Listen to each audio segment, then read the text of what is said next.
Sakedap deui bersih dipidangkeun carita dongeng Sunda nu dirope aku Kang Daya Aditya Incu Ki Sunda. Wilujeng wayah kieu wae wilujeng ngadangukeun. Marangga atuh baraya ka parayun sadayana.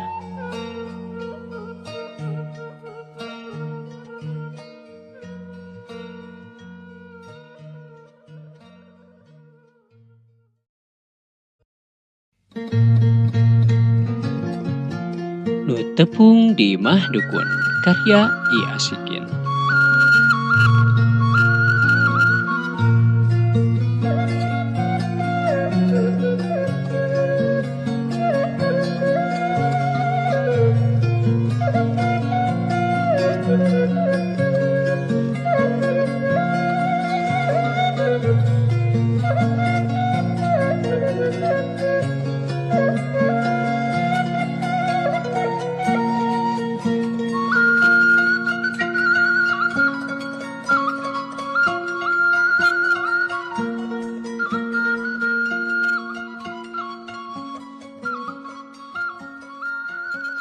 Sabada ngararaas di walungan Cisungkan, lempang teh naik deui nanjak di tanjakan baeud. Rada jagjag kuring teh ari tos meuntas walungan mah. Ari suku nu ti tadi geus digugusur dina jalan koral teh anu gariha jeung loba barangkal teh ari tos kacayan mah rada teu pareurih teuing karasana. Lumayan kuring lempang teh turun unggah aya kana 7 kilo mah. Ari batina tiban nganahna bae. Kukuring dirarasakeun sambari harita teh ngurutan dampah suku jeung bitis. Malahan mah kukuring teh dikompres ku cai lebu anu rada hanet. Tapi ari hate ngan galecok bangun uleh ku heran, ngaheran-herankeun kaki sobat kuring nu baheula.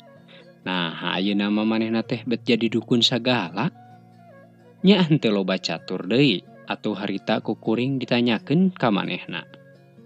Nya pas manehna ditanya kukuring teh, manehna oge ngajawab seperti kieu. Ah, teu kudu heran euy. Dewek mah ngadukun soteh ngamapatkeun situasi we. Pokna bari ngasongkeun lahang dadakan ka kuring. Uyup geratah, bir cap kawung, seger geura wayah kieu mah. Lahang tina panci harita dicicikeun kana gelas. Nya regot teh ku kuring diinum, beak kana 2 gelas mah. Atuh eureuleu we kuring teu teurab. Nikmat pisan karasana. Lain eta Kang maksudna ngamapatkeun situasi kumaha ieu teh? Kuring nanya deui ka manehna. Menika ku belot si laing mah euy. Kawas lain orang kota bae. Ayeuna teh pan zaman edan, loba nu marabok, mabok kakawasaan, mabok kauntungan, geura tenjo we ku si laing. Ari geus kitu kumaha? Pan urang oge sahenteuna kudu milu untung. Pan ayeuna mah usum pamerataan lain. Tah ku carana kieu teh, ku jalan ngadukun teh berkah hirup kuring ayeuna mah kakeceretan ku rejeki tinu baleunghar teh. Ari kuring harita teh dibere jawaban seperti kitu kur bisa ngahulang bae. Can ngarti kana maksud ki sobat teh. Lain euy. Teu nyangka saeutik-eutik acan kuring mah yen poe ieu rek anjangan ku si laing. Rek we atuh pikir dewek geura mumbara di dieu geus puluhan tahun henteu mah. Karek ayeuna pan si laing ngelol ka dieu teh. Nya Kang, rumasa tina kitu mah kuring teh karek ka dieu. Tapi lain teu hayang pan panggih jeung akang teh. Ngan nya kitu teh we geuninganan ari hirup mah teu boleh rea ku pangabutuh. Malahan mah Kang ayeuna oge ka dieu teh kuring mah sanyana rek minta tulung ka akang. Percaya da kuring oge euy. Biasana nu datang ka dieu mah jelema nu aya pangabutuh nu teu bisa diakalan ku jelema pinter.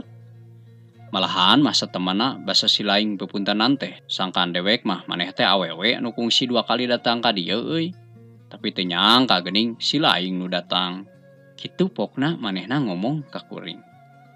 Ari ngomong kitu teh manehna sambari ngusiwel ngaluarkeun buku tina sakuna anu dibungkus ku plastik leutik. Tah geura euy, ilikan ieu teh ngaran-ngaran jelema. Anu sakabeh datang ka dieu ku kuring ditulis ti mimiti ngaran, alamat, tanggal ka dieu jeung tanggal iraha manehna kudu balik deui ka dieu. Kitu ceuk manehna deui ka kuring. Ari kasakitan teh naon ieu teh Kang jelema teh? Rupa-rupa ari kasakit jeung tujuanna mah. Ngan lolobana jelema nu kadarieu teh manehna teh cenah harayang naek pangkat, hayang dipikasi dunungan atawa manehna teh hayang dibabarikeun jodoh. Kitu pokna cek manehna deui ka kuring. Malum tuh da euy, jelema nu teu normal jiwana mah kahirupana ge kalah kalang kabut. Tapi da sok calager meureun nya. Ah nyaho teuing cager jeung heuteuna mah. Ari kuring mah seja ikhtiar we. Tapi da ku kituna mah pasien teh beuki dieu teh beuki loba wae nambahan ka kuring. Beureunan sing horeng pabeja-beja jigana mah. Ngadenge jawaban seperti kitu, nya manehna jeung kuring oge seri leutik ngabandungan para polahna jelema. Geuning teh sidik mah nya Kang paciwit-ciwit lutung, tos nyiwit teh diciwit deui. Nya kadituna mah tas nipu teh ditipu deui meureun nya ari kitu mah. Ah teuing atuh hari kitu mah, ceuk manehna deui ka kuring. Ari si laing euy rek naon datang ka kuring? Lain kuring teh boga tanah. Aya mah secak ngewok mah, tapi da tujuanna mah teh hayang dipelakan jeruk. Ngan bejana we di dieu cenah sok ngajualan bibitna kitu, mata kuring teh datang ka dieu. Ngadenge jawaban kuring seperti kitu, manehna kalakah seuri. Mending gagak henteu mah. Eta euy, panya teh si laing kos nu sejen, rek ngadon tatamba. Ari kira-kira butuh bibit jeruk mah tuh nanyakeunana kudu kasih kaslan, sugana aya keneh eta ge. Ngomong kituna teh, manehna bari cengkat. Tuluy we ngagorowok ka anakna, anu kabeneran imahna teh aya dipelebah-lebakeun imah manehna. Harita manehna ngagorowan anakna tina janela. Kaslan, kadieu ngelol heula sakedeung. Kitu ceuk manehna ngagorowan anakna nu aya di imah lebak. Aya naon, Pak? Lain eta euy, bini jeruk teh aya keneh. Aya, Pak. Kana 100 tangkalan deui mah jigana mah kurang leuwih lah sakitu. Syukur atuh aya mah. Agehan we anu baradagna unggul, ieu keur kirimeun ka urang dayeuh. Kitu ceuk sobat ka anakna. Ah, Kang tong loba-loba teuing da tanahna oge ngan satapak peucang. 10 tangkal we kuring mah cukup. Kitu cek kuring ka manehna. Oh, panya teh puluhan hektar. Ah, puluhan hektar ti mana, Kang? Mesingna kuring teh naon? Aring geus kitu mah, geur bae manehna jeung kuring teh ngadongeng ngaler ngidul. Pait cenah perjalanan hirup ki sobat teh. Make ngalaman buburuh dagang es lilin sagala. Manehna teh ngajingjing termos kawas bolon. Ari hasilna ngan ukur bisa meuli beas sapoeun. Lila mah manehna teh pangangguran. Ngisi waktu dina pangangguran manehna teh diajar nyangkok. Ngisian tanah teh tinggal mitohana. Nu di lamping, nu di pasir, anu geus parinuh ku jukut jeung eurih. Nya teu lilah mah ku manehna dikeureuh we dipaculan, dipiara. Eurih anu ngagegedeg teh beak ka akar-akarna didurukan ku ki sobat.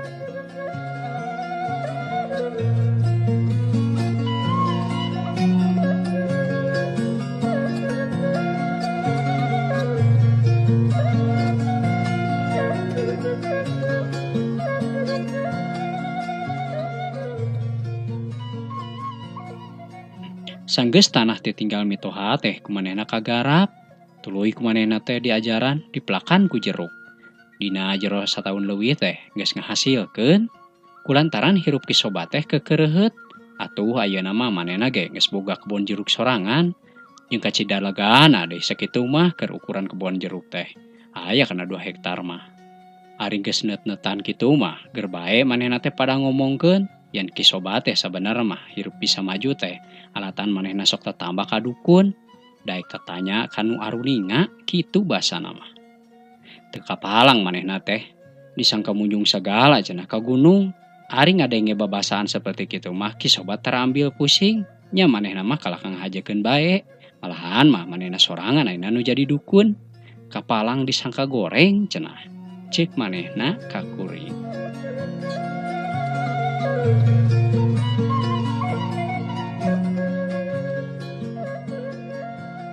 Sabasa kuring keur gogoleran di kamar hareup. Harita teh kuring ngararasakeun kacape. Jol kadenge di luar aya suara awewe. Anu pupuntenan ka imah ki sobat. Sumuhun mah ngalingih Neng. Diantos-antos ti tadi malahan ku bapa teh. Kitu pokna ki sobat kata tamu.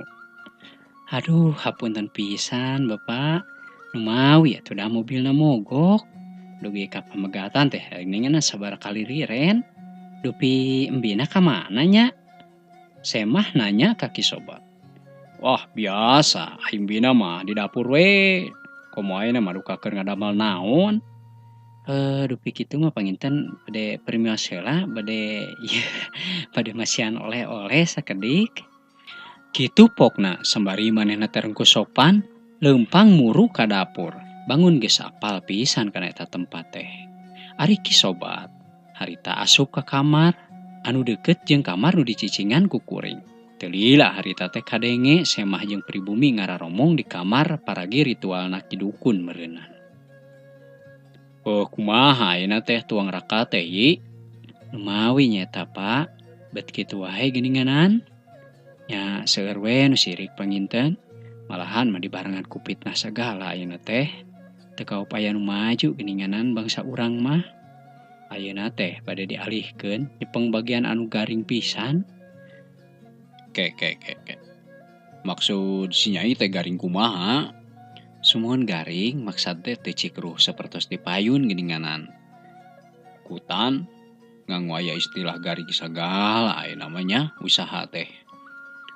Sumuhun Pak, panti payun mah pun lanceuk teh kalarasan dipercanten nyaeta nyepeng bagian patempatan pagawe.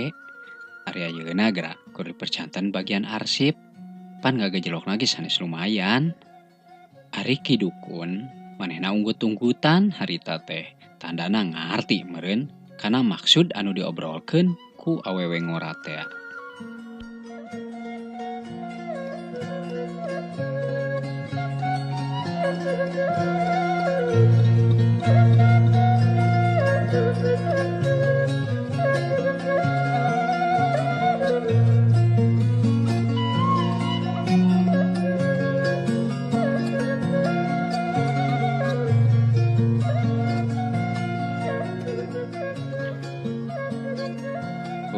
Ari pamaksadan si Nyai saterasna kumaha? Nya sadaya-daya kumaha saena we? Kumaha saena kumaha ieu teh?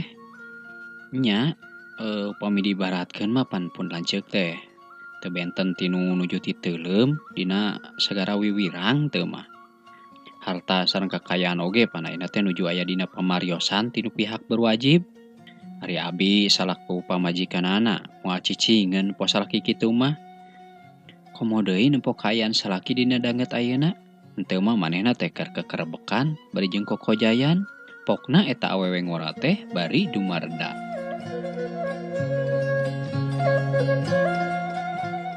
Leres Nyai kitu.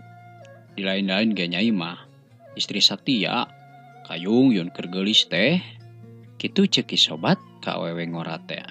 Nya kitu musik dina pewayangan mah si Nyai teh Srikandi nya Abah. Kitu ceuk pamajikanana Kisobat teh. Milunim rug manehna ge da harita kadenge pisan jelas ngobrolna. Pan bareto mana pan si Neng ka dieu teh minta tulung dumeh tuang rakana palai dialihkeun kana bagian nu seueur penghasilan cenah. Arena gerang geus laksana, malahan mah geus beunghar ka tempona oge. Tuang rakana kalkan nyelewer, kagungan nu anom. Tapi sok sanajan kitu polahna eta tuang raka teh geuninganan. Si Nyai mah tetep bela jeung satia, kumaha deui ayeuna tuang raka teh keur kalebuh. Neng keneh anu repot jeung nu rek bebela teh. Kitu pokna ceuk Kisobat ka tamuna. Ari tina bilik nu melenge katara Semah teh nyusutan Cipanon ku saputanganna. Sembari manehna teh nuluykeun caritaanana. Nuhun Abah, menika santeuna manehna teh nyolok mata pisan duda. Harita mah manehna teh kawinna teh jeung pagawe bawahanana anu memang jeung abdi oge parantos wawuh eta awewe teh. Kitu anu kadenge ku kuring.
duka di kumaha dipiarana eta Nyi Semah teh sapeting harita.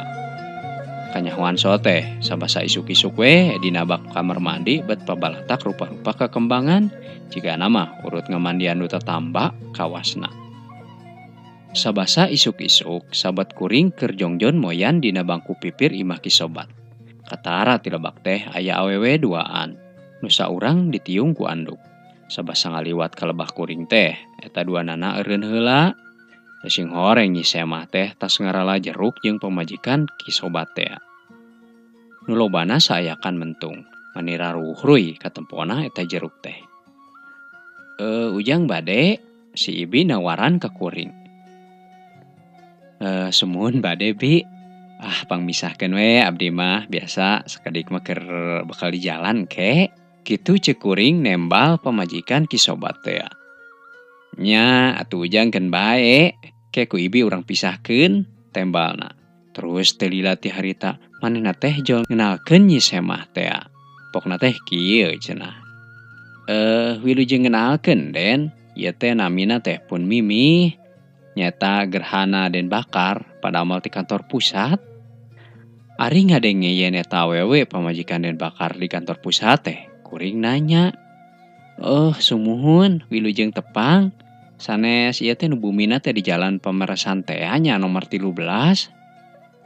Sumuhun. Nah geuning uninga.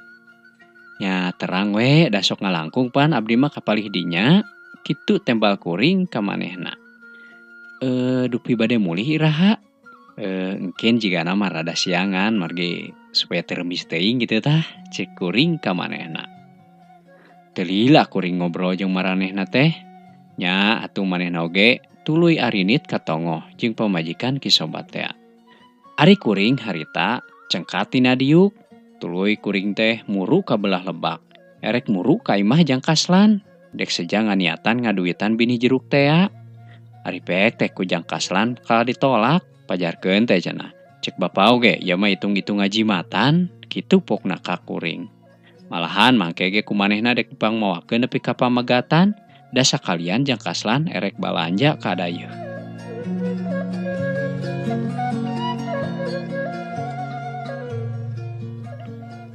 Sakira wanci jam 8 isuk-isuk.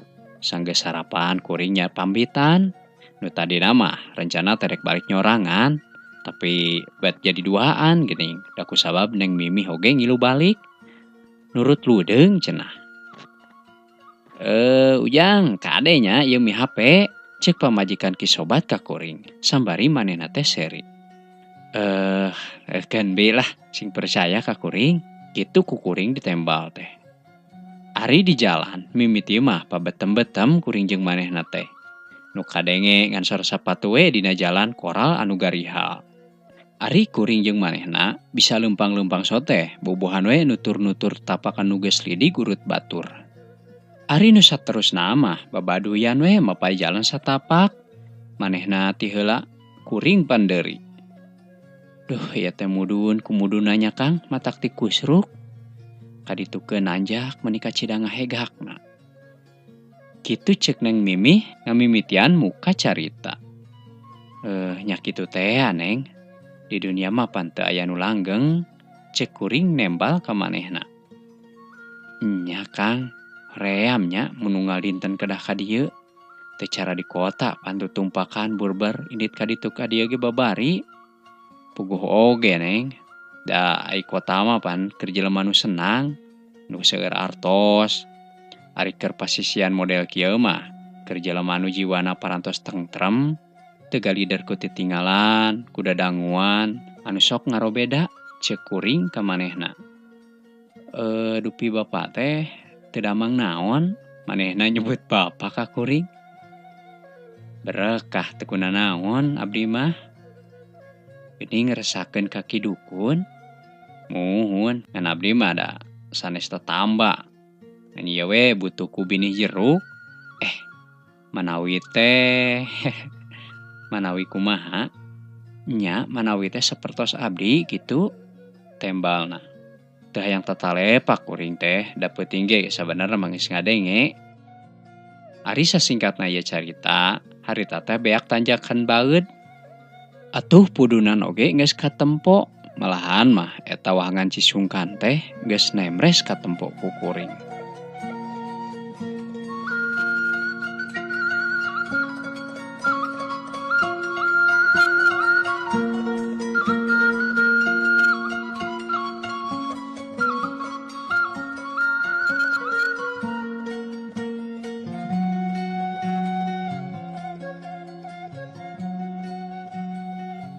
Sanggeus saya di sisi wahangan Cisungkan, harita teh kuring singkil, malarkeun calana supaya teu kabaseuhan. Ari manehna mah cukup kunyingsatkeun rokna bae, digilingkeun kana luhureun tuurna. Dicekelaana teh ku leungeun kencana. Ari leungeun katuhuna mah dipake nyeklan kantong ku manehna teh. Ari wahangan Cisungkan teh di sisi mah ngan ukur nengahan bitis, nya ari geus ka tengahna mah ukur tiban semet tuur. Cai satoro jolna ti leuweung teh atuh. Ngagenclang kacida cenemrang herang. Eta wahangan teh katempona menika dasarna pisan. Tingko lebat beunteur jeung parai, kagamahan ku kuring jeung manehna nu keur meuntas. Nyorang wahangan Cisungkan paduduan, teu aya jalma nu ngaliwat. Nya ari pas pelebah nu jero mah neng mimih oge menika ti pepereket, nyakelan kana pupeuteyan leungeun kuring. Malahan makalangkang pingping nu mulus teh kuat kokolebatan dina cai, saban ngalengkah oge katempo bae. Hanya kala awewe deungeun. Bareng geus nepi ka peuntas, reg ngarandeg. Pas pisan dina pelebah batu nu nemrak. Nya pelebah dinya sukuna nu baraseuh teh disusutan ku manehna ku saputangan. Sanggeus nyorang wahangan Cisungkan mah, ayeuna mah jalan teh geus tinggal datarna. Malahan mah kenca katuhun jalan teh pinuh ku pahumaan. Anu parena teh garek kumunda katempona oge. Tinggeleber di dinya teh tikukur kagerewahkeun ku kuring. Diselang-selang oge kucing torolongna puyuh anu meuntasan jajalaneun. Duh, ku sayana we aya rencang. Paminyorangan mah moal wantun, abdi teh ngalangkung ka dieu saleresna mah. Komo daerah nu palih payuna mah menika caneom kapilarina ge. Kitu ceuk manehna muka deui carita. Dupi kamari sareng saha ngalangkung ka dieu teh? Nya sareng rombongan nu tos balanja ti dayeuh tembalna. Sabasa reureuh dina catang sisi jalan, manehna nanya, "Dupi akang teh tos kagungan putra?" "Ah, putra ti mana, Neng? Bojo ge teh acan gaduh." "Ah, nya Kang nu leres. Leres pisan akang mah teu acan." "Paingan atuh." "Paingan kumaha?" "Nya paingan basa abdi ngiring muntang ka salira meni ngadeg-deg." Kitu pokna teh, sambari nyusutan kesang anu ngagarajag. "Salaresna mah Neng, kapungkur teh kantos abdi ge ngarencana gaduh bojo. Malahan mah parantos saprukeun pisan kana akad nikah teh. Dumadakan atuh da kalah kabujang disamber heulang." "Paingannya," saur sepuh, "bojo mah gegeberan pati." Kitu ceuk kuring ka manehna. "Disamber heulang kumaha maksudna teh Kang?" "Nya dikawin ku dununganana. Leuheung mun awet mah, ieu mah pan teu acan sasasi-sasasi acan parantos dipirak deui geura." "Kutan? Ku dununganana nya?" "Muhun ku dununganana." "Duh kuteung teuingeun nya Kang. Dupi ngantorna di palih mana pigarahaeun teh?" "Nya eta sakantor sareng caroge Neng di kantor pusat sami." "Saha jenengan istrina teh Kang?" "Nya ai wastana mah Narti. Ari bebengok lalaki anu ngarurujitna mah katelahna teh si Bakar." Ceuk kuring ngabudalkeun ka keuheul. Dikitukeun teh katara Neng Mimi harita beungeutna meuni kanyiak asak beureum. Teu karasa ayeuna mah waktu teh geus nepi deui ka pamegatan. Kasampak harita teh aya Ki Kaslan anu keur nyanghareupan cikopi di warung sangu. Ari binih jeruk mah cenah kumanehna geus dipernahkeun dina bahasi mobil. Anu keur ngajaluk jeruk megat muatan. Pohara kuring ngarasa bungahna. Kusabab geus dibere binih jeruk. Mangkaning ieu mah jeung dipangmawakeun sagala deui. Ngaraskeun meureun Ki Sobat teh ka kuring, da nyahoan kuring mah lain tukang angkat jungjung. Ari Ki Kaslan rek diburuhan teh, kalah dikepehkeun, kawasna mah dicarek ku bapana. Sabot manehna keur balangah ngan beus wae ku kuring teh diasupan rokok 2 bungkus kana saku calanana. Ari di sapanjang perjalanan dina jero mobil teh kawas nu teu pista. Ari Neng Mimi mah da kabeneran diukna teh di hareup ngan ari kuring mah diukna teh deukeut Bahasi. Malahan mapasedak-sedak pisan jeung bandar cengek. Katempo tina kaca spion beungeut Neng Mimi. Menika reuy hate teh malik cua ka manehna. Kusabab nganaha-naha boga salaki nu ngabuaya make hayoh bae ditetamakeun ka ki dukun. Padahal mah atuh antepkeun bae we boga salaki kitu mah cenah jadi pangisi bui kitu kahayang teh. Cak garapan carita pondok anu judulna Nu Tepung di Imah Dukun karya I Asikin teh parantos rengse. Hatur nuhun pisan ka Baraya Incuki Sunda di mana wae ayana, mudah-mudahan sadayana sing aya dina Ginanjar kawilujengan. Panginten dicekapkeun sakitu wae, simkuring Pundai Aditya pamit tur undur diri, wabillahi taufik wal hidayah. Wassalamualaikum warahmatullahi wabarakatuh. Hatur nuhun. Permios.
Salaki Gede Timuru, karya Kang Endang RB.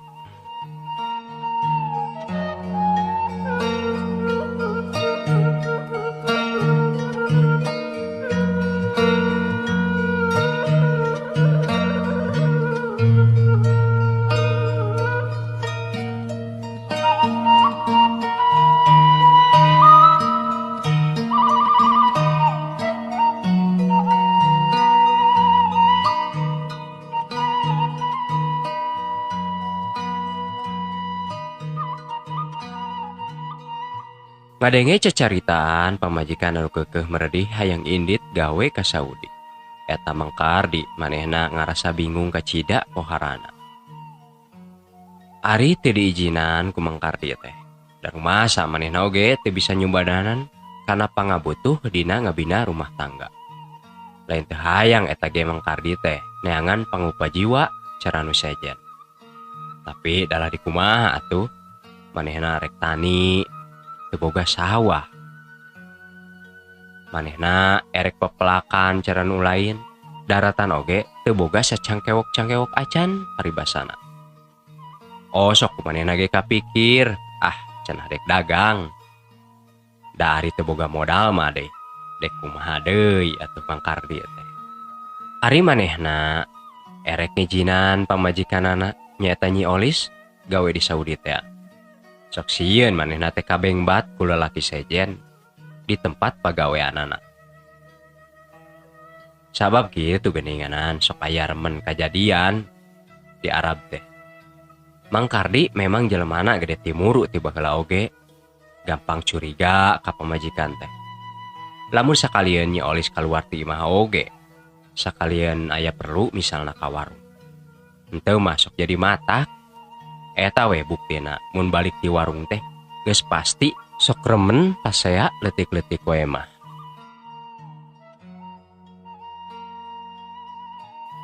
Sanggeus sababaraha poe dipikir bulak-balik ku Mang Kardi kana tujuannya Olis teh nu hayang gawe jadi TKW. Nu akhirna mah eta Mang Kardi teh eleh deet. Kan manehna mere syarat kanu jadi pamajikanana teh. Ieu cenah pokna mah. Oh Nyai, pikeun bae ku akang dek diijinan. Ngan kade we nya ulah kagoda komo kabeng batu lalaki sejen mah. Kitu paribasa. Are akang moal atuh tembal Nyi Olis.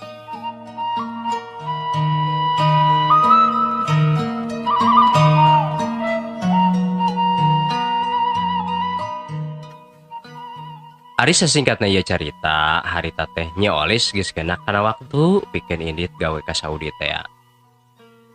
Dina waktu nu samporet eta Mang Kardi pas nalika Nyi Olis dek ini teh ngagusur pamajikanana ka jero kamar.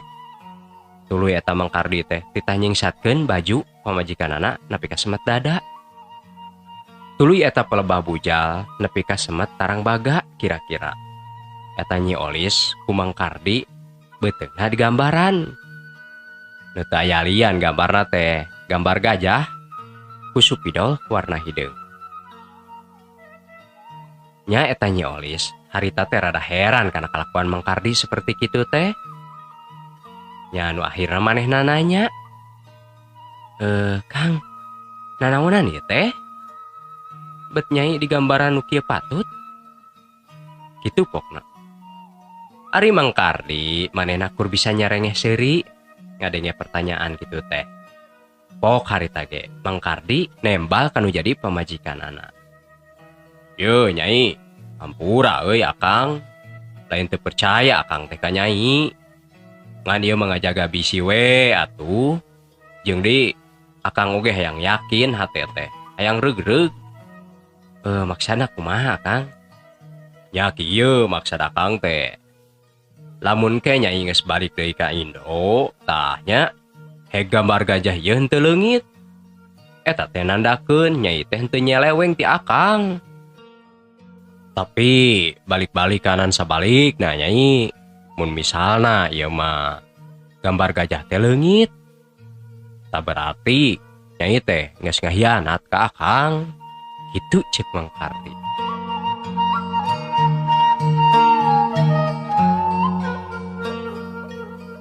Piraku teuing atuh ari akang. Pan nyai mah niatna ge rek digawe, lain dek ngahianat akang. "Oh, ieu mah bisi nyai. Nya harita teh teu kapapanjangan deui. Da ku sabab reusuh oge Nyi Oni teh geus aya nu ngajemput di pihak PT."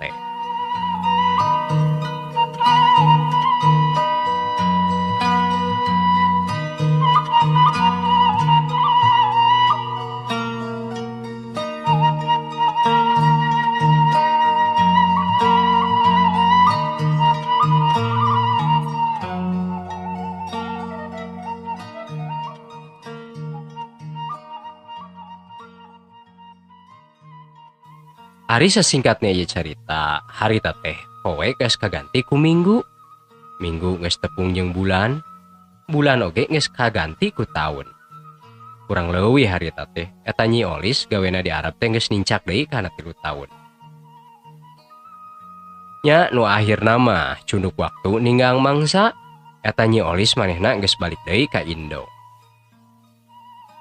Ari datangna Nyi Olis ti Arab teh dipapag ku Mang Kardi nu jadi salakieuna teh. Eta Mang Kardi manehna semu rurusuhan teu nolih kana babawaan. Eta Mang Kardi harita pas panggih jeung pamajikanna teh manehna jol mariksa beuteung Nyi Olis nu jadi pamajikanana. Malahan maka tempoeun ku batur disingsatkeun sagala eta baju lebah bujalna. Sanggeus katempo jelas mah eta gambar gajah nu baheula ku Mang Kardi digambar teh aya keneh atuh ngarasa bunga kacida pisan. Sabab di lain-lain ge meureun eta teh nandakeun yen Nyi Olis teh teu kagadabah ku batur. Jeung deui eta teh nandakeun bahwa Nyi Olis teh bener-bener satia ka manehna. Bakati ngarasa ku bunga, eta harita Mang Kardi jol-jorojoy boga paniatan. Nyaeta manehna teh rek ngayakeun acara cenah. Malahan mah eta acara teh rek aya grup qosidah sagala pikeun ngarayakeun rasa syukur ka bunga ti Gusti Allah. Nya batur oge salaku tatangga ngadenge pangkardi boga paniatan seperti kitu teh nya atoh we nu aya. Malahan mah iraha teuing aya hiburan seperti qosidah. Da zaman baheula mah aya qosidah teh. Dina panggung bari jeung anu dihias ku daun kalapa. Tuluy we make kertas enog geuninganan sisi-sisina teh dibuleud-buleud da kitu nya para wargi. Bari jeung sepeker teh sepeker langsung ditemakan memran teh ya sanes sistem. Da seueur atuh nu lalajo teh. Tah kitu deui cara dina carita ieu. Malahan macana aya beja ya nu dek nonton oge henteu mah ti unggal sikluk lemur oge aya.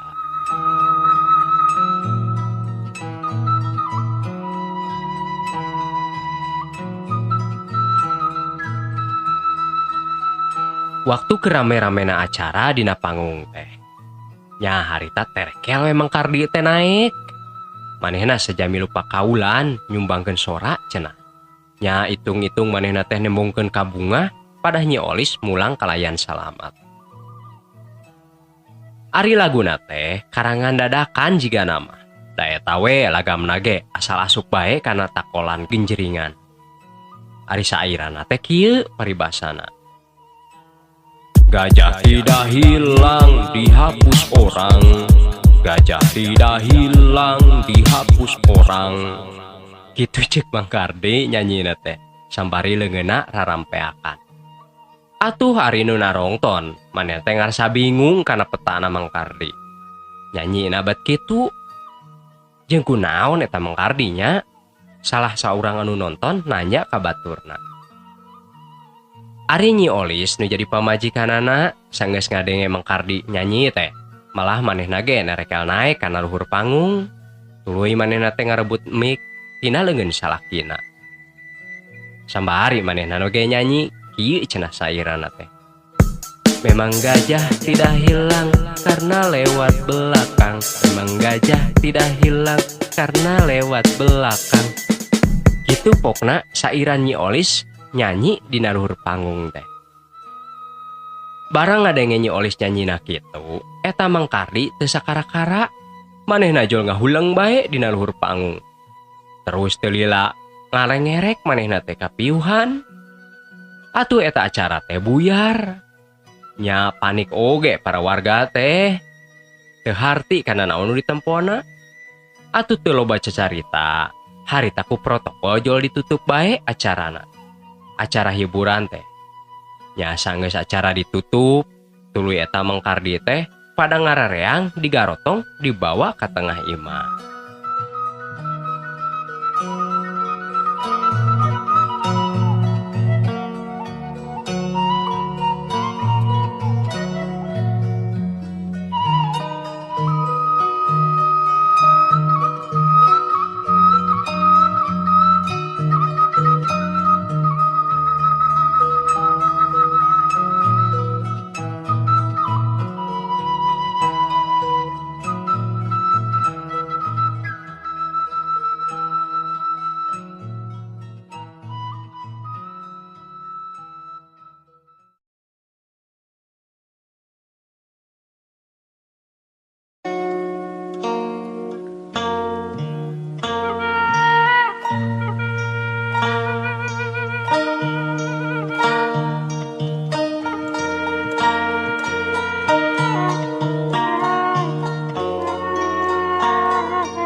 Basa bulan puasa tahun kemari, kuring teh boga sobat ngaranna Kang Dadang. Moal poe teh boleh layet, kahilir kagirang oge. Kuring teh rajin bebarengan jeung Kang Dadang. Henteu masa kokop sainung saking kulayet-layetna. Dina hiji waktu, kuring dititah nyerpis di hiji imah kudunungan. Wayahna kudu munok moek cenah. Da puguh jauh ti lembur eta pagawean teh. Teu mungkin kuring jeung Kang Dadang ari kudu bulak balik ka imah. Saberesna kuring digawe jeung Kang Dadang di poe anu pertama. Tuluy harita teh wanci geus nyincak magrib. Nya ngaranna ge di lembur batur, kudu bisa mihapekeun diri paribasana mah. Sanggeus kuring jeung Kang Dadang teh saged lempang ngajugjug ka hiji masjid anu teu jauh ti tempat pagawean.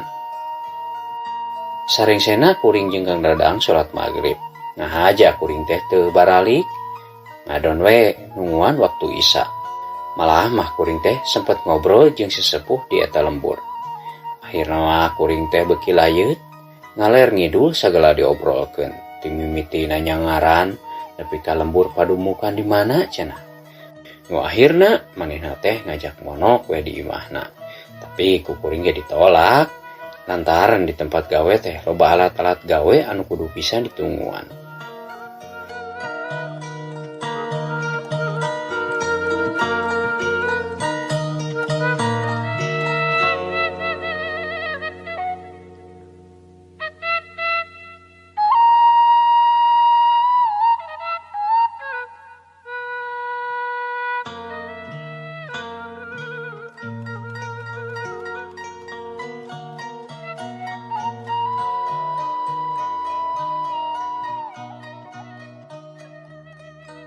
Teu karasa harita teh waktu geus nincak wanci isya. Tuluy kuring jeung Kang Dadang teh salat berjamaah we milu jeung pada tatangan nu aya di dinya. Sanggeus kitu mah kuring jeung Kang Dadang teh sejamitan ka sesepuh anu di lemur eta teh. Alasana mah kuring teh melang kana barang-barang anu ditinggalkeun. Kuring jeung Kang Dadang harita leumpang ngagandengan muru ka tempat digawe. Sanggeus nepi ka tempat digawe, kuring jeung Kang Dadang rada ngarandeg, pasang ngadenge aya nu pongbengbrang di jero imah teh. Lain Kang, eta naon pongbengbrang nya? Waya nu asup heuh? Cek kuring bari ngareret ka Kang Dadang. Heun gararaneng kitu euy, boas ya. Cek Kang Dadang nembal ka kuring. Nya harita teh kuring jeung Kang Dadang sajongjongan mah cicing. Tuluy kuring teh lalaunan ngaharewos ka Kang Dadang. Kang, kumaha nya lamun ieu urang hati-hati we. Soalna bisi aya maling gitu tah. Ayeuna mah urang siapkeun tuh di ditu aya kaso. Ayeuna mah urang mawa hiji ewang tuluy asup ka imah lalaunan. Nya harita teh Kang Dadang oge ngaheueuhkeun. Nu akhirna kuring jeung Kang Dadang keketayepan leumpang muru ka eta imah. Sabari kuring teh nyokot kaso-kaso pamotongan. Harita kuring teh mawa hiji ewang. Sanggeus aya di jero imah, kuring teh nutur-nutur sumber sora ti mana. Akhirna mah sora teh bongbengbrang teh geuning di dapur. Brai harita teh ngawani-wanikeun ku kuring panto dibuka lalaunan. Barang panto geus kabuka kabeh, kuring jeung Kang Dadang sajongjongan mah rada pahulang-hulang. Lantaran anu gararaneng dapur teh kuat eueuh sasaha jeung eueuh naon-naon. Kabeh ge barang-barang teh eueuh nu robah. Harita keneh jol seak we bulu punduk kuring asa carangkat. Ret harita ka Kang Dadang, kaciri weungeut manehna ge rada pias. Nya tuh, dek saha nu teu soak dina peuting harita mah.